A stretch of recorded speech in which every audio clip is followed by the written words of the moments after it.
A broken single dad, stopped at a laundromat late at night. And met an abandoned elderly couple with nowhere to go. I took them home, thinking it was just for a night.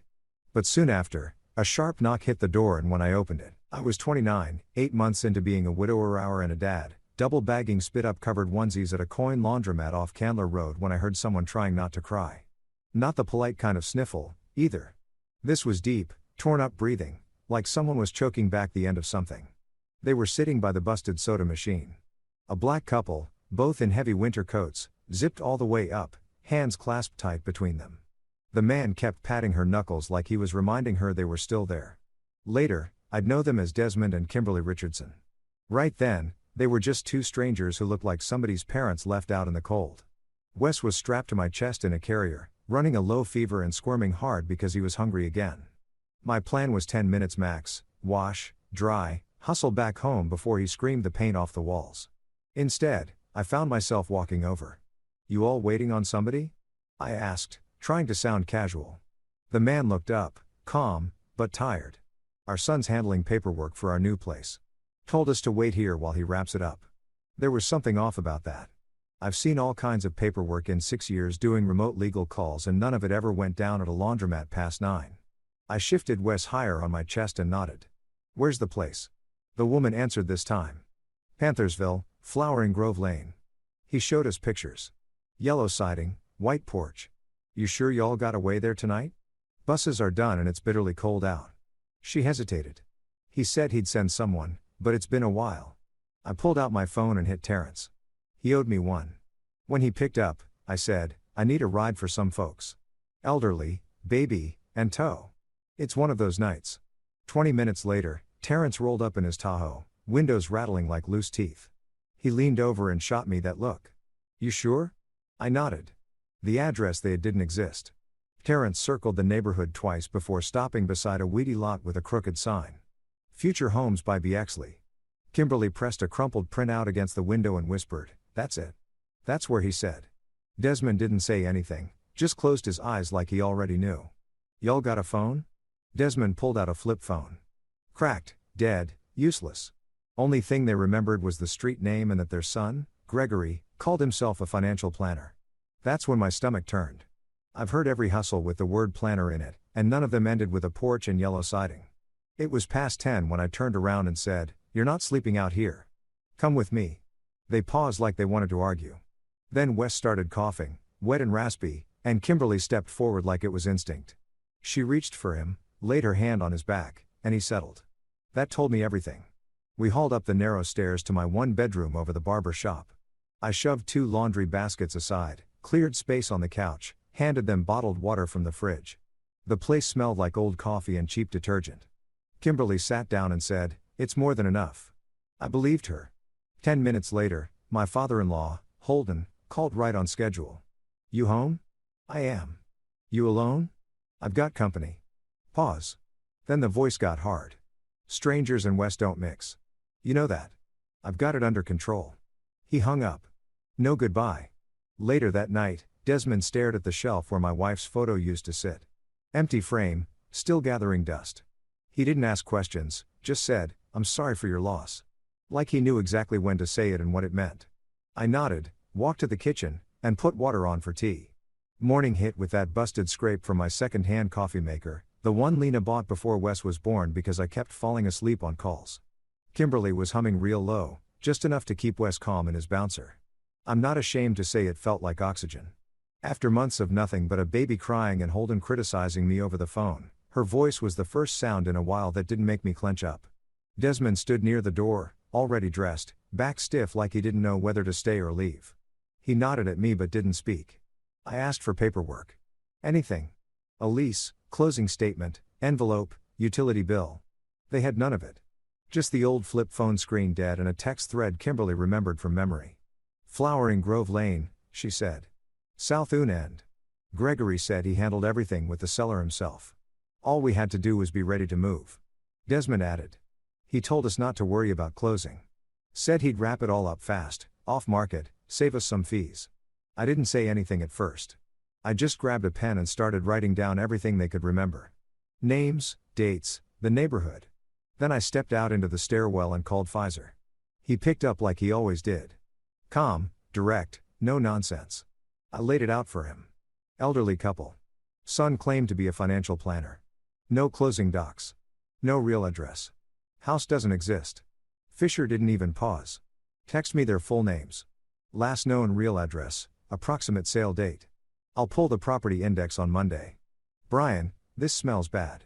Inside, Desmond sat down on the edge of my couch like the floor might fall out under him. He started talking slow, steady, like he was building a house out of the past. They bought their home in East Lake back in 1987. Paid $62,500. One-story brick, nothing fancy, raised 3 kids there. He'd worked maintenance across Atlanta after a few years at the shipyard in Savannah. He said it like it still mattered, like his labor had weight. He told us it was time to rest, Desmond said. Time to unlock what we earned. I nodded and opened my laptop. Even with rusty access and half-broken portals, I pulled comps in their area. Homes on the same block were going for between $610,000 and $690,000. Some fixer-uppers were north of $600,000 even with outdated kitchens. Desmond looked at me when I told him that. Gregory said we got a respectful offer, $245,000 cash. Said he put that and a home equity line over $400,000 total into investments, something long-term and tax-advantaged. My throat went tight. Did you sign anything? He said he had it handled. Said it was safer that way. We didn't talk much after that. Around 2, I called Terrence again. He drove us back to the neighborhood Kimberly had described. We passed the same crooked construction sign, the same cracked sidewalks. There was only one house with yellow siding, and it was a storage container dressed up with a cheap vinyl wrap. Kimberly stared out the window, blinking like maybe if she looked long enough the real house would show up. Desmond kept shaking his head. He wouldn't do this. He wouldn't. Kimberly didn't correct him. She just put a hand on his shoulder and stayed quiet. Back at the apartment, Holden showed up uninvited, walked in carrying a foil pan like a peace treaty he didn't mean to honor. Baked ZT. Thought you'd be too tired to cook. Thanks, I said. Then came the speech. You need to think long term. Strangers and babies don't mix. Lena would have wanted I cut him off. They're staying a couple nights. That's it. You sure about that? He looked around like the place already smelled different. Not if you want my help. You know how tight things are. You really want to gamble that? He left with the kind of finality that made my teeth grind. Later that evening, my landlord knocked. Mr. Ashford, Vietnamese guy in his 60s with a limp from some accident he never talked about. He handed me the lease, flipped to a paragraph and pointed, "Visitors okay. Tenants need approval. Keep it clean, quiet, no complaints. We're good." Got it. He nodded once and went back downstairs. Monday morning, Pfizer called. The house sold 3 months ago, $232,000. Buyer was a Wyoming LLC with a forwarding address in Buckhead. 2 weeks later, same parcel flipped for $645,000 to another shell. Chain runs through 3 states. One filing in Nevada lists a Gregory R as managing partner. My jaw locked. He told them $245,000. The deed says $232,000. So that's $13,000 off the top before the big flip. Brian, this is fraud. Elder abuse, wire fraud, recording fraud, possibly tax fraud if the IRS ever wakes up. I put him on speaker. Desmond listened, arms crossed, jaw tight. Fisher kept talking. Odds of getting money back, slim, but not zero. If they want to fight it, we need statements, timelines, bank info, and everything they remember. Desmond sat there a long time before saying anything. I worked overtime for 28 years for this. That night, I ordered dinner we couldn't afford. Didn't care. Kimberly sat across from me, talking about her grandkids, names, birthdays, silly stories, like she was trying to hang on to something solid. Wes started crying again, tight and pained like his belly was in knots. I was about to reach for him when Kimberly stood, lifted him like it was second nature, flipped him belly down across her knees, and rubbed his back in slow, expert circles. He was out cold in 5 minutes. She looked at me like she was offering something more than help, like she knew how close I was to breaking and didn't plan to let that happen on her watch. After I put Wes down, I lay on the carpet beside his crib, ceiling cracked above me, heart hammering. Gregory knew every door to close, but he didn't know how many of us were still willing to knock them open again. The next morning, my phone rang at exactly 7:12 in the morning. Holden's timing was always surgical. He liked to catch me off guard, still groggy, before the baby cried and before I had a chance to think. I sat down hard on the armrest because my knees had finally quit. I looked at her and she looked back like, "What? This is just life." I ran the numbers in my head again. Cheapest daycare within bus range was $1,180 a month. My remote legal gig expected me headset on from 9 to 6. Sounding professional while pretending I wasn't raising a baby in the same room. Without Holden's backup, his money, his babysitting. Because if the wrong person asks questions, even 3 people helping each other can look like a crime. That night, Holden knocked.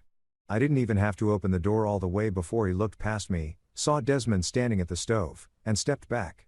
"This is the last time I come here if those people stay," he said. He set down a grocery bag, diapers, and formula, nothing else, and kept his hand on the doorknob. "I appreciate the help," I said flat. "You sure about this?" he asked, eyes darting over my shoulder like he was expecting to see a crack pipe or a gun. "We're fine." He didn't say goodbye. Didn't even look at Wes. At 2:30 in the morning, Wes woke up colicky again.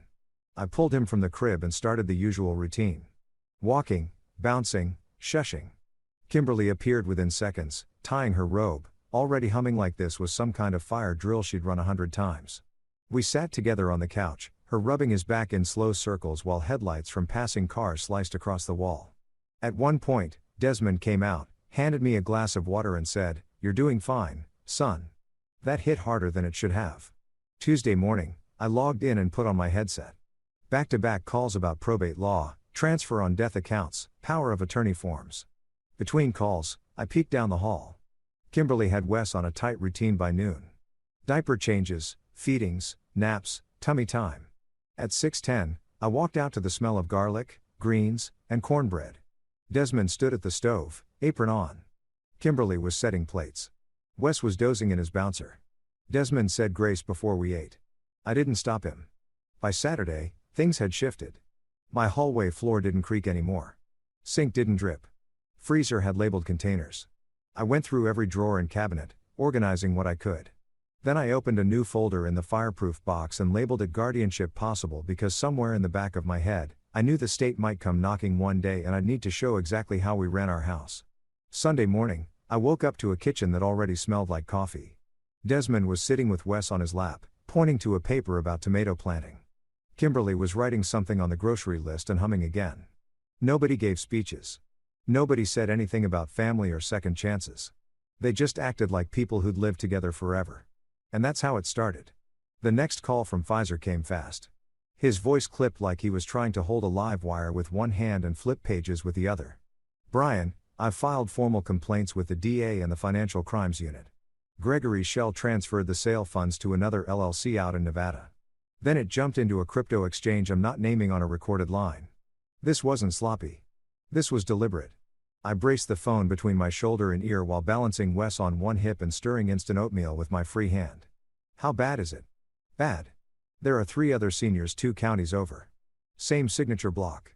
Same notary stamp floating around like a ghost. I'm trying to get subpoenas on that notary's logbook. If a judge hears me, we can start pulling real evidence. And me? You're going to be the point of contact." I didn't flinch.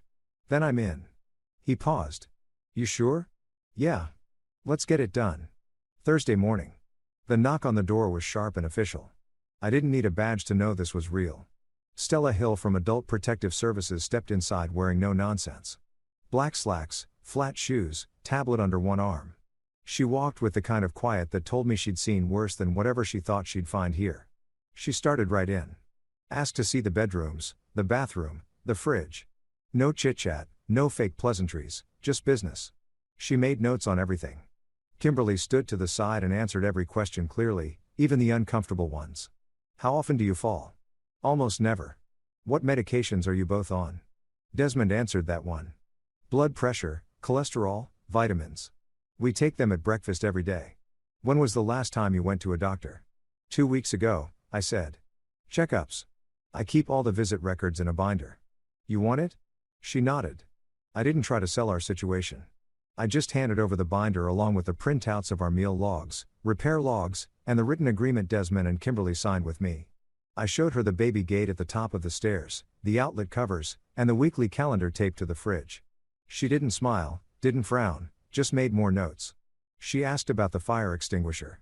I pointed it out, mounted on the wall near the kitchen. She checked the tag. 3 years expired. "Noted," I said. "I'll replace it today." She didn't comment on the baby monitor on the shelf or the list of grocery prices stuck to the cabinet with magnets. But she saw them. Finally, she said, "We received an anonymous call claiming unsafe housing conditions and possible elder exploitation." My stomach didn't drop. I was already there. Did the call come from this area? Henry County. That was all I needed to hear. I didn't say Holden's name, but the area code alone said enough. My jaw locked, the way Lena used to say, gave me away every time I was about to argue with someone in public. Stella closed her tablet. "We'll be in touch." When she left, I poured coffee into the chipped blue mug I always used when I felt like I was treading water. My hand shook just enough to splash a few drops onto the counter. Desmond leaned against the wall, arms crossed. "It's not like we're hiding," he said. "No, but people confuse help with control, so we follow the rules. We make a record." That afternoon, Mr. Ashford tacked a laminated notice on the hallway corkboard. Reminder: occupancy limits and visitor restrictions are in effect under Section 7 of all leases. I didn't let it sit. I knocked on his apartment door and handed him Stella's card. "We're under APS review. Everything's documented. No noise, no drama. I'll keep you posted." Ashford looked at the card, then at me. "No parties, no problems. Landlord language for don't make me pick side." "Thank you." That was it. But it meant something.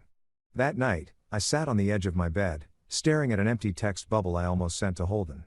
I wanted to tell him everything about the report, the visit, how I wasn't stupid for trusting people he wouldn't even bother to learn the names of. Instead, I called Pfizer. Are anonymous call records discoverable? Maybe, if it's relevant in a criminal or civil matter, needs a protective order. You think this one will be? I looked at the open binder on my lap full of meal logs and receipts and said, "It will." We kept pushing forward. I handled my calls. Kimberly handled Wes. Desmond fixed a leaking pipe under the sink with nothing but a bucket and 3 zip ties. The place ran like a tight little ship. One night after Wes went down, I stood in front of the dry erase board and started writing. I listed my work hours, call blocks, and grocery runs. I drew lines for naps, meal prep, and emergency contact info.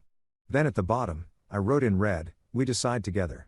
I circled it and put the marker down because if someone came asking again, I wanted it in plain sight. This wasn't chaos. It was order. It was family on purpose. Fisher laid it out over the phone like a contractor explaining a complicated roof job. "Temporary emergency limited guardianship by consent," he said. "Narrow scope, 9 months, time boxed, paired with a durable healthcare power of attorney and a supported decision-making agreement. It's the cleanest legal shield you're going to get without a war." I was pacing in the kitchen, phone to my ear, stirring powdered formula with one hand while Wes grunted in his bouncer. "That's a lot of responsibility." "It is," he said. "It also makes you more exposed to a challenge if anyone decides to contest it, but it gives you standing. Right now, you're just the guy with the couch. You need to be the guy with the paperwork." After Wes was down, I sat Desmond and Kimberly at the table. No warm-up, no preamble, just the question. "Do you want me to do this? Do you want legal protection so no one can come in here and take you out of this house unless it's your choice?" They looked at each other, same way they always did when it mattered. Desmond gave a little nod first. Kimberly followed. Desmond said, "We trust you." Kimberly added, "Make it official." That was all I needed. We filed at the DeKalb County Probate Court. I filled out the forms in triplicate, handed over our logs, and stapled every grocery receipt and printout like I was building armor out of documentation. My employer faxed a letter confirming my remote status and my current work metrics. Stella submitted a report. No abuse observed, stable home routine, minor hazards noted and addressed. The hearing was scheduled for a Thursday morning. The courtroom was small, quiet, smelled like old wood and coffee. Judge Lyle sat on the bench in a simple black robe, glasses low on her nose, no nonsense in her tone. She read through the petition, then looked straight at me. "Mr. Lewis, do you understand what you're asking to take on?" "Yes, Your Honor. This guardianship does not make you their child, their owner, or their savior. It makes you their legal point of responsibility. Are you prepared to carry that?" "Yes, ma'am." She turned to Desmond and Kimberly. "Where do you want to live?" Desmond didn't even hesitate with Brian and Wes. Kimberly smiled like she was holding back tears. "I take care of the boy. He takes care of us." That was all it took. Judge Lyle signed the order. 9-month emergency limited guardianship by consent with quarterly written updates and home visits every other month. The concurrent health care power of attorney and supported decision-making agreement were acknowledged and entered into record. Stella didn't raise any objections. She nodded once like she already knew how this would go and just wanted to see if we could stick the landing. Outside the courthouse, I saw Holden standing on the sidewalk. He didn't come in, but he made absolutely sure I saw him. "You're in over your head," he said. I didn't answer. There was nothing left to explain to a man who thought giving me a bag of diapers made him a co-parent. Fisher leaned over as we walked toward the car. "By the way," he said, "I got the phone records under seal. If we need it, we'll use it." He didn't say Holden's name, but I saw it in his eyes.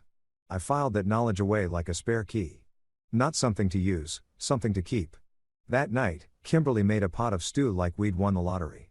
Desmond fixed the bathroom fan that had been whining since March, like it was a celebration project.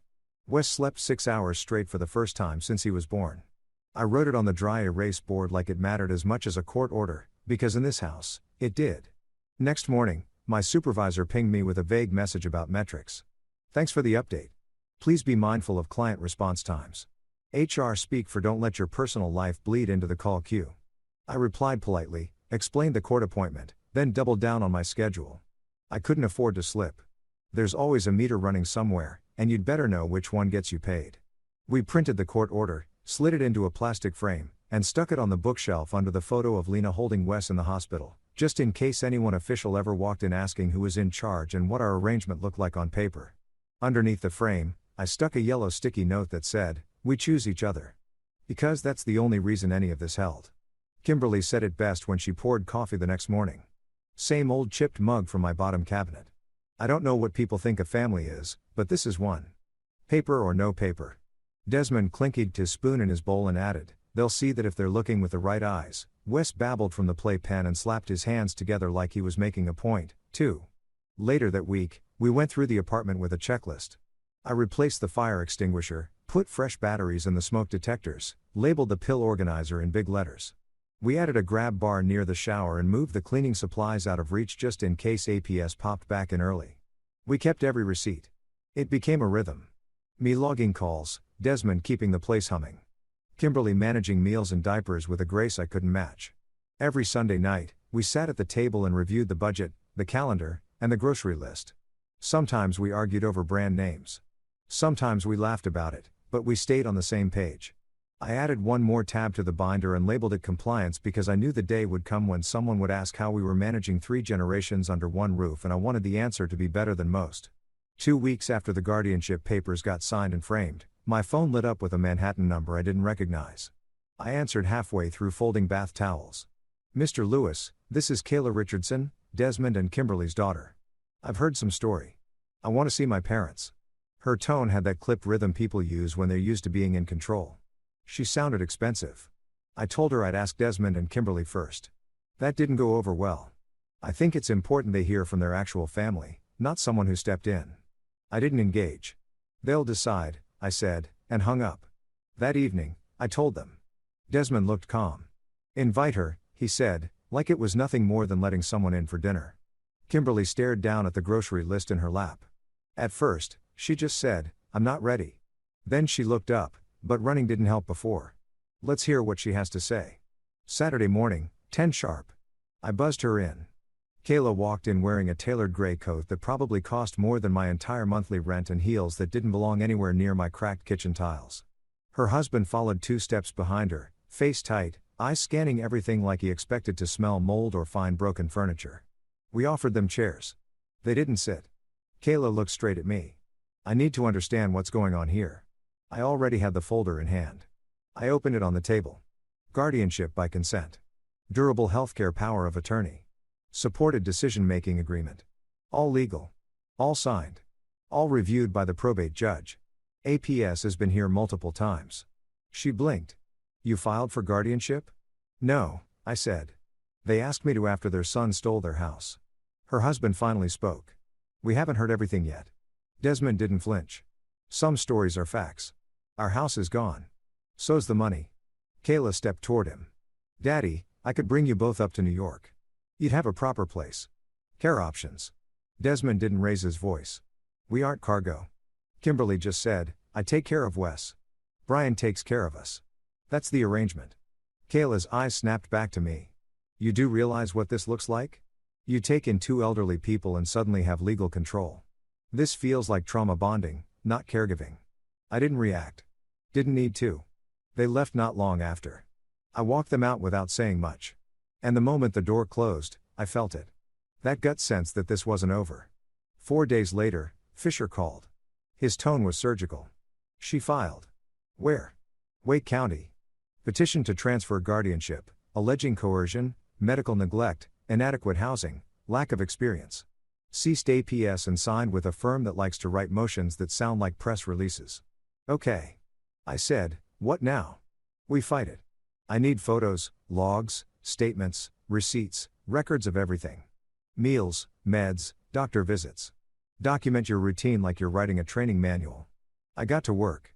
Nights after Wes went down, I built binders, meal logs, med logs, photos of the faucet Desmond fixed, the shelves Kimberly organized, the labels on every cabinet. I added a letter from my supervisor confirming I was in good standing through the quarter. I got one from Wes's pediatrician noting improved sleep patterns and weight gain.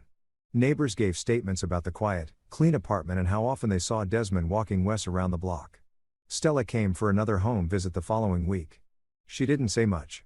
Measured the hallway, tested the outlet covers, checked the fridge. Kimberly was holding Wes when Stella looked over.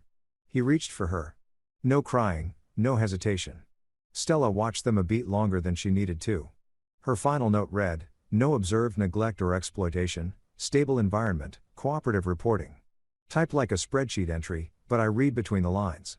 The courtroom was colder than I expected. Kayla sat with 2 lawyers and a psychologist wearing a navy blazer and that academic look. That means he's about to say a lot without saying anything useful. He talked about rescuer dynamics and vulnerability thresholds and said Desmond and Kimberly were in a compromised emotional state post-housing loss. Fisher stood and asked, did you find evidence of cognitive impairment? No. Any observed emotional manipulation or abuse? No. Any evidence they want to leave? No. That was enough. Kayla spoke next. She cried, hands folded on the table. Said she loved her parents. Said she was just trying to do right. Said she'd been overwhelmed and caught off guard when she heard about what happened with Gregory. I didn't hate her. I've seen what guilt does to people when they show up late and don't know how to say sorry. Fisher didn't tear her down. He walked the judge through everything. The logs, the schedules, the emergency plan, the APS letters, the signed agreement, and finally, he repeated the question Judge Lyles had asked at the first hearing. Where do you want to live? Desmond answered first. With Brian and Wes. That's our choice. Kimberly nodded. I have a role here. I matter here. That's all we ever wanted. Then came the twist. Fisher pulled out a sealed envelope and handed it to the clerk. Your Honor, with permission, I'd like to submit phone record documentation we obtained under protective order. Lyles waved it forward. Pfizer continued. This is the origin of the anonymous APS call that triggered the first welfare check. It came from a Henry County number registered to Holden Morris, my client's father-in-law. The air thinned. Everyone in the courtroom felt it. I didn't look back. I didn't need to. I knew Holden was sitting behind me. Judge Lyles did glance that way just for a second. Kayla's face changed, not anger at me, but something sharper, like she realized someone had tried to blow up a house from the outside without caring who was inside. She looked at her husband, then her parents. Desmond didn't gloat. He just folded his hands and stared at the table. Judge Lyles ruled the transfer denied. She reaffirmed my guardianship, ordered quarterly reviews, kept the home visit schedule. Then she looked right at Kayla. Distance does not equal care, and not showing up doesn't disqualify someone from being family. But showing up late means learning to follow, not lead. Outside the courthouse, Kayla stood beside me while her husband waited at the car. She said, I was wrong about you. I shrugged. You were scared. So was I. I'm going to try to be better. I hope you do. This world's already hard enough. That night, Holden called. I didn't pick up. His message said, I only did what I thought was right for Wes. I deleted it. Sometimes the only revenge you need is a quiet house and a locked door he doesn't have a key to. The job offer came out of nowhere. A recruiter from a mid-size Raleigh firm reached out through LinkedIn. Client intake and compliance work, fully remote, flexible scheduling. Salary that made me stop and reread the email 3 times. Benefits I didn't think people like me got: caregiver support stipend, FMLA aligned leave, quarterly wellness credits. I forwarded it to Pfizer and asked if it looked legit. He replied 5 minutes later. This is the kind of boring paperwork that saves lives. We packed the apartment in 4 days. I emailed Stella the forwarding address and filed for guardianship registration in North Carolina under WAGPIA, the Uniform Adult Guardianship and Protective Proceedings Jurisdiction Act. I had to look up what all those letters stood for twice. We moved in early fall into a tan rental with chipped siding and a backyard full of bald patches and possibilities. The swing set was secondhand. The tomato cages rusted, but it was ours. 30 days after we arrived, the Wake County Court accepted our filing and converted the DALB emergency guardianship into a standard limited one with the same scope and schedule. Quarterly updates, home visits every other month, no surprises. Within the first week, the church ladies on the block dropped off casseroles and banana bread like we'd been voted into a club. Mr. Given across the street walked over with a tiller and said, "I heard y'all garden." Then left it without asking names. Kimberly found a book group at the public library that met every Wednesday. Desmond stumbled into the community garden behind the fire station and by the second meeting was running the tool shed. Wes started saying gamma and throwing himself into Kimberly's arms like she was the sun. When I saw that, I stepped out on the porch and blamed the pollen in my eyes, even though it was October. We met Susan at Wake Med after Desmond's blood pressure spiked from stress during a grocery run. He'd gone pale and dizzy in the bread aisle, and I drove him straight in. She was the nurse in triage, calm, even sharp. Asked about his shipyard years in Savannah like it was the most interesting thing she'd heard all month. She walked Desmond through breathing techniques, adjusted his meds without fuss, and told him to watch his salt. I told her our situation, guardianship, grandkid, legal mess, old grief still in the walls. She didn't flinch, just nodded and said, "Sounds like you're doing more than most people who claim to have it together." We kept it slow. A few dinners, some long walks, nights where she helped cut Wes's food into bite-sized pieces without making a show of it. She asked Kimberly about her favorite hymns, let Desmond explain his tinkering rituals with anything that buzzed or blinked. She never talked down, never danced around. She treated them like the point, not the obstacle. Then Holden filed for grandparent visitation. Claimed I was alienating him from Wes. Claimed I'd made unilateral decisions without proper familial involvement. Mediation was required by the court. Pfizer was ready with the sealed phone records from the Georgia case. The mediator reviewed them in private, came back from caucus, and said, "Mr. Morris, we strongly advise withdrawal." Holden didn't look at me when he signed the dismissal. Kimberly taught Susan the chamomile trick for colic. Susan taught Kimberly how to take blood pressure without pinching skin. I sat on the couch one night while they swapped notes like old friends trading recipes. And I knew I didn't need to steer this ship. I just needed to stay out of the way when it was running right. Kayla started calling every Sunday. Sometimes she asked about Desmond's blood work or Kimberly's new books. Sometimes she just listened while Wes babbled about trucks. She didn't try to move them, didn't challenge anything. One time she sent a box of thick winter coats and a handwritten card that said, "Stay warm. Love you," they said. "Thank you," she said she'd call next week. And she did. Fisher emailed one morning with a subject line that just said, "When kind of." He'd gotten a civil default judgment in a Georgia court. One of Gregory's shell companies failed to answer. The court ordered $38,400 in restitution. We never saw a cent, but the judgment sat in the system like a sign on the door. This happened, and the court agrees. Some nights after Wes finally gave up the fight and crashed in his bed, I'd step out to the porch where Susan already sat. She'd be sipping decaf tea in that calm way she always did when things were good. But you still couldn't relax. "Your wound tight again," she said once. I nodded, still waiting for the next shoe. She looked at me over the rim of her cup. "We'll tie the laces together." Corny, but it worked. I exhaled and let it be quiet for once. We wrote a new family agreement on better paper with firmer language. Same core deal, housing, and legal help in exchange for child care, meals, and home maintenance. But we added Susan as a witness and added clauses about medical emergencies and short-term absences. Everyone signed. Kimberly stuck it on the fridge under a carrot-shaped magnet. If you walked into our kitchen, you knew exactly how our house ran. Nothing fuzzy. No, maybe. That winter, Wes learned to put on his own boots. Desmond painted garden stakes in the garage.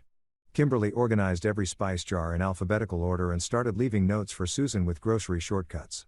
I finished my onboarding at the new firm and got my first paycheck that had 4 digits before the decimal point. Susan and I weren't rushing anything, but the pieces were starting to line up.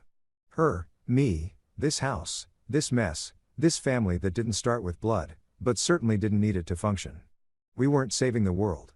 We were just keeping a steady routine, taking turns, and making sure everybody had a warm meal and a reason to wake up the next day. That's more than most people get. Desmond collapsed in the garden on a Tuesday afternoon. One second he was laughing with Wes over a crooked tomato cage. The next he was face down in the dirt. No warning, no sound, just gone from upright to not. I called 911 before I even finished saying his name. EMS was fast. 3 medics, efficient and calm, like they'd done this drill 1,000 times. Kimberly rode up front and I followed in the car. Wes strapped in the back seat, holding a stuffed rabbit like a lifeline. The cardiologist laid it out straight. Severe coronary artery disease. 3 blockages. A bypass recommended. Survival odds are in the mid-60s, he said. And it didn't matter how soft his voice got. 60% means nothing when the person on the table is your whole house's foundation. The kids showed up quick. Kayla flew in from New York on a red-eye. Gary drove over from Durham and Cynthia came up from Columbia with her suitcase still half-zipped. Nobody yelled. Nobody argued. Susan kept the tone calm and the questions practical. I signed the admissions as legal guardian. They signed the family consents. The surgeon came in, shook everyone's hand, and said, "We proceed in an hour." 6 hours later, the nurse came out with that sentence everyone waits for and fears in equal parts. He made it. Susan counted respirations while they wheeled him past, explained the machines and tubes, and how the sedatives would wear off slow. Kimberly sat in the corner clutching a rosary a neighbor had pressed into her hand. I didn't pray. I haven't since Lena died, but I didn't stop her either. Recovery was slow. Hospitals are made of clocks and wires and second guesses. A month passed in beeps and blood draws. Susan coached his breathing like a drill sergeant with a soft voice. I learned drug names that still twist my tongue. Wes colored tomatoes and drew smiley faces on index cards. We taped them to the whiteboard. Every nurse mentioned them. When Desmond finally made it to a chair in the backyard, face thinner but eyes sharp, I asked Susan to marry me. No kneeling, no ring, just my voice and her hand and the truth. I'm not trying to make something pretty. I just want to name what already is. You belong here in the mess. If you'll have us, say yes. She said yes like she'd already decided days ago. Then she hugged Kimberly first like she knew who needed the anchor. We held the wedding 2 weeks later right there in the yard. Nothing big. Desmond sat in a folding chair near the tomatoes. Kimberly wore lavender and held a bouquet the grandkids and Susan picked from the garden. Gary grilled. Kayla made playlists. Cynthia wrangled the toddlers. Nobody said anything about blood or obligation. People just showed up and that was enough. I mailed Holden an announcement. Photo of Wes and a little bow tie tucked inside. He texted back one word, "Congratulations." That was the end of it, and that was fine. 3 months later, Susan called me into the bathroom and held up a stick with 2 pink lines. I sat on the edge of the tub like the air had been punched out of me. She looked nervous until I laughed and said, "All right, then. Guess we build again." Dr. Q said it was a girl. We named her Ingrid after Susan's grandmother on her mother's side. Not Lena's name, not her place. That wasn't the point. We were building, not replacing. Kimberly cried. Desmond got out his graph paper and started sketching plans for a cradle. Wes ran laps around the kitchen, shouting, "My sister." Like he just won a prize he had no idea how to handle, but loved anyway. Ingrid came on a quiet morning in spring. Susan slept while Kimberly rocked the baby in the front room, humming that low hymn she always defaulted to when things were just too big. Desmond ran his fingers over the cradle rails. They were sanded smooth and curved like a boat hull. He said, "That'll hold."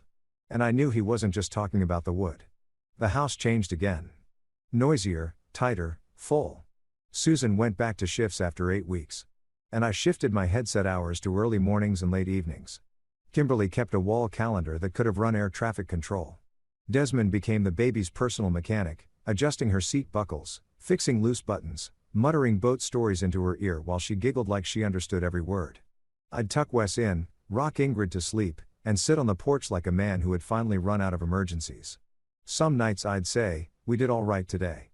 Susan would say, "We did." And that was all I needed. It started with small things. Kimberly putting salt in her tea, asking me twice if it was Tuesday when it was Saturday. Calling Wes Darrell, a name none of us knew. Then one morning, she looked straight at me and asked where Brian was. I said, "Right here." And her eyes watered before she smiled and said, "Well, you look taller today." The doctor didn't sugarcoat it. Early stage Alzheimer's, progression unknown, could be slow, could be sudden. We needed to prepare the house and ourselves. We labeled everything. Cabinets, drawers, pill containers. Susan made big laminated calendars with color-coded stickers. We added a daily walk to the routine. Some mornings, Desmond just stood in the kitchen holding a mug like he'd forgotten why he came in. Susan started writing short notes that began, "Hi, Kimberly, it's morning," and taping them to the fridge. Good days still came. She beat me at cards more often than not. Laughed until she cried over some joke Wes made with a banana peel. Then there were days she stared out the window and didn't recognize the garden she once ruled. One afternoon, she wandered halfway down the block before Desmond found her. He didn't panic, just walked beside her, talking soft like it was any other Tuesday. She died in her sleep on a Sunday. 78 years old. No drama. Just didn't wake up. The church ladies filled the yard. Desmond wore the same jacket from our wedding. Kayla stood beside Susan holding Ingrid, who had no idea what was happening, but smiled anyway. Gary and Cynthia flanked their father and didn't say much, but their arms stayed tight around him the whole time. Afterward, the house got quieter than I liked. Not empty, just hollow. Desmond moved like a man carrying a heavy box with both arms, careful, slow, never asking for help. He still watered the tomatoes, still wiped the counters, but the pace was different. Then 2 years after we buried Kimberly, 7 years after Gregory went down for the fraud, he showed up. It was a Tuesday again. He stood on my porch in a worn gray shirt and jeans that didn't fit right. Gaunt, grayer, eyes dull but focused. He said, "I'm not here to beg. I just need to say it to them, not to you. I know what I did. I could have closed the door. Believe me, it crossed my mind. Instead, I told him, wait here." Desmond was at the table teaching Wes how to flip pancakes without scratching the pan. I said the name. The spatula dropped and the air changed. He didn't speak, just nodded and followed me out back. We sat them on the porch, gave them space. Susan stayed inside. I didn't eavesdrop. I watched faces. I saw pain, anger, a pause so long I thought someone might walk off. Then something shifted, a slow, heavy peace that came like tired acceptance. They came back inside and ate breakfast together. Gregory cried while chewing. Said, "Thank you." Like it hurt to say out loud. Desmond didn't smile, but he looked lighter somehow, like the box he'd been carrying shifted to one arm. Gregory started coming once a month. Never stayed long. Brought bad cupcakes, dented toy trucks, the kind you get from a gas station rack. Desmond told him flat. "Keep your money. If you want to fix anything, show up." Gregory nodded and he kept showing up. Later that year, Desmond called me into his room. His face was calm. "Still," he said, "Doctor used the phrase palliative goals today. Said we're past tuning up the engine." I didn't say anything. He added, "When I go, I want you to keep Gregory close. Not like a son. Just don't let him vanish again." "He doesn't need a second hole to fall into," I said. "I'd try," he said, "promise." And I did. We moved his chair to the window so he could watch the yard. Ingrid ran like the ground belonged to her. Wes followed. Desmond watched and said, "That's good." Every time they touched the fence. Never said what he meant by it. Didn't need to. He died that fall right there in that chair. My hand in his right. Gregory's in his left. Quiet like someone clocking out at the end of a long solid shift. I'm not big on speeches, but some things deserve straight talk. When I walked into that laundromat in Atlanta, I was barely hanging on. Young, widowed, bone-tired, mad at the world, and scared out of my mind to be alone with a baby and my own thoughts. I thought I was giving two strangers a ride. What I got was a family I didn't know I was missing. From that first night to the day we buried Desmond, it was 9 full years, not perfect years. But full. That's what matters. We never beat Gregory in court like some kind of legal movie. There wasn't a big payout, no secret bank account stashed under his mattress. But there were indictments, a conviction, restitution orders with no payout, but black ink that told the truth. And better than any of that, he had to look Desmond in the face and ask for a seat at a table he once tried to burn down. Holden's payback came in a smaller form. When he tried to file for grandparent visitation, Fisher slid the sealed APS phone record across the mediator's table without a word. Holden stared at it, then said he was withdrawing his petition. I kept the old voicemail he left. I did what I thought was right for Wes and never listened to it again. Wake County APS picked up the file after we moved. Stella from Georgia forwarded her report and walked the new caseworker through our situation on the phone. About a year later, she came by during a personal trip. She stood on our porch, looked in through the screen door, and said, "You kept it steady," I said, "We keep lists." She smiled, shook my hand, and left it at that. She didn't say sorry, and I didn't ask her to.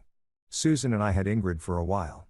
while the house sounded like cartoons and pots clanging and too much cereal spilled on linoleum. Wes grew fast, 12 now, and still calls Desmond Grandpa in his stories. Still says Grandma when he explains the chamomile trick to his little sister. The photos on the wall do the rest. Kayla kept calling. Gary and Cynthia showed up again the Thanksgiving after the funeral. They brought pie, offered to help fix the fence, and asked questions that came from a good place. Nobody used the word forgiveness. They just started showing up. And that's how healing really starts. You want a lesson? Here's mine. Blood matters, but showing up matters more. Legal papers matter, but soup at 6 o'clock matters more. Revenge feels big at first, but restoration is the thing that lets you breathe again. I can still smell that stew Kimberly made the day we got the guardianship signed. I can still see Desmond's hands tightening a hinge on the bathroom door without being asked. He told me once, "You fix what you can reach." That was it. That was his whole philosophy. Turns out it's enough. Sometimes I think about that other version of the night in the laundromat.